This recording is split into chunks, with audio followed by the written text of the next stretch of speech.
What is going on, YouTube? It's Diver, and today we're going to be taking a look at the game type Domination in Black Ops 3. That is right, today we're going to be giving you some tips and tricks on how to win every single match of Domination that you play in Black Ops 3. So without further ado, let's get on with the video. Now the first tip I have is a tip I give every single one of my tips and tricks videos, and you probably guessed it by now, but it is to play with friends. That is right. Playing with friends is crucial into winning games because it gives you the ability to trust your teammates, trust their ability to slay, outgun people in gunfights, and capture and defend the objectives. They're basically your key to success when it comes to winning the game. It's your support, you have good callouts, you know where the enemies are, and if they get some streaks up in the air to help you out, that's just even better. Now while you're playing with friends, what I do recommend is picking a position. What I mean by that is picking a position, basically picking an objective player, a defender, a flanker, a rusher, a slayer. Now of those 5 positions, that one person can be the random guy just helping out on all fours, but usually the slayer, the objective player, and the defender all do kind of the same job. Now the defender might capture the flag and then go back a little bit and defend the flag from afar, and the objective player is basically going to be on the flag at all times, make sure that does not get taken over. The slayer, basically their main role, if you did not see my video, is to slay the enemy team and open up the doorway for the objective player and the rusher, the flanker, and the defender to capture the objective and do their job. Now I will probably leave a little link on the screen or in the description down below to my Call of Duty Playstyles series. That's a series I do where I go over each playstyle, the objective player, the flanker, the slayer, the rusher, the whatever, and I go over them and basically give you tips and tricks and I tell you what they do. It's really helpful, so go check it out if you have the time after the video. Now of course, when you're picking a position, you can't fulfill the position and do your job right unless you have the right weapon. Now pick the weapon based on the position you choose. For example, if I'm going to be an objective player, I want to run an SMG. I also want to run the perks Flak Jacket, Fast Hands, and Tac Mask. That's because a lot of people on the other team, the enemy team, they see that they're losing a flag or the objective is being captured by the other team, and they'll probably just throw tactical grenades, C4, lethal grenades. They'll throw whatever they can to get you off the flag, but if you're prepared, you can get them off guard, get the capture, and get the kills. Now of course, the defender can basically do whatever they really want. They can run whatever class they're comfortable with as long as they do their job to defend the objective. The flanker is usually the one that is stealthy, so they're going to want to run an SMG with a suppressor, which you only really have 2 choices, which would usually be the Kuda and the VMP. And they also want to run Ghost, Hardwired, Dead Silence, and Awareness.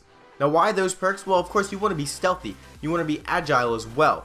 That is why when you put Awareness on, you have the ability to hear enemies' footsteps, actions, whatever they do. They might throw a grenade, you'll hear that, but you'll hear them call out each other. And it's really helpful just to see if they're on the other side of the wall, if they're going to be around the corner, and you'll have the advantage when you're flanking because you're taking them from behind.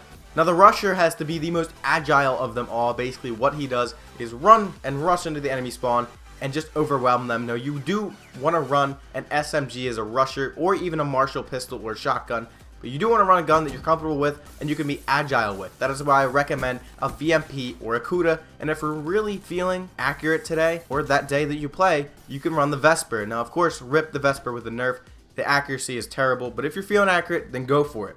Now the perks they want to run is basically Overclock, Afterburner, Fast Hands, and Dead Silence. Now you don't want the enemy team to hear you coming into the spawn and rushing them and overwhelming them, but you do want to have the ability to throw any tactical or lethal grenades you have at them. You also want to have the ability to recharge your booster packs faster, which is why you have Afterburner, and getting your specialist quicker makes it a lot easier. Now speaking of specialists, basically on the specialist, what you want to use are a few different things. Now if you see in this video, I'm currently using the kinetic armor and it saves my butt a bunch of time.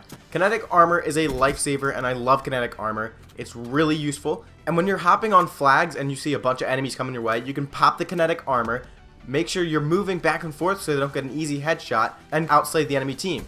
And while you're doing that, you might even get a capture kill or multiple capture kills rather, and you'll be getting your streaks. The other specialist I recommend would be any specialist that has the ability to take out multiple enemies at once. For example, the Gravity Spikes, or the Purifier, or the Reaper, Scythe rather. Those are all good specialists to use if you want to take out enemy at once. Now there are other specialists that I didn't mention, but you can figure them out on your own and use them if you like.